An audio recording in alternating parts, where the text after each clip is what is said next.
La revue Cinémas donc, est une revue universitaire qui accueille des recherches conduites par des professeurs et des chercheurs étudiants, normalement en tout cas.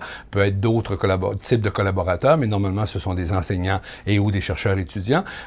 Donc des recherches de ces chercheurs-là qui sont les plus récentes quoi, et qui nous offrent pour des numéros qui normalement sont thématiques. Parfois on a aussi des numéros non thématiques. Les articles qu'on y trouve sont la plupart du temps à la fine pointe de la réflexion qui se mène actuellement sur le cinéma, sur le plan universitaire bien sûr, un peu partout dans le monde, principalement bien sûr dans le monde occidental et principalement dans en francophonie, dans la mesure où nous avons à peu près 80% des articles ou 75% des articles qui sont publiés, qui sont en français, et on a 2-3 articles par numéro qui sont aussi en anglais. Les autres revues québécoises de cinéma, grand bien leur face d'ailleurs, ce sont des revues d'abord et avant tout culturel. Alors que nous, Cinémas, la revue est une revue dite savante. Donc, les objectifs sont pas les mêmes. On n'a pas d'équipe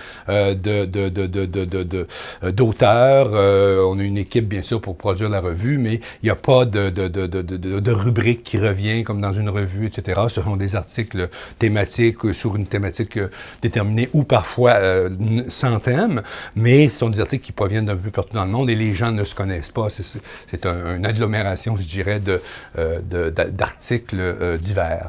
Dès qu'on a un thème, c'est difficile de trouver 5, 7, 8 Québécois qui vont traiter, ou Canadiens anglais, qui vont traiter de la chose. Donc, nécessairement, il faut faire appel à la communauté internationale. Puis en plus, il y a un genre de nécessité, il y avait la nécessité, quand j'ai pris la direction de la revue, de positionner notre revue sur le plan international dans la mesure où il y avait il y en a encore très peu de revues universitaires arbitrées comme la revue Cinémas dans le monde francophone et même dans le monde anglophone, mais surtout dans le monde francophone. Et donc, il y avait une place à prendre et je pense qu'on est en train vraiment de la prendre.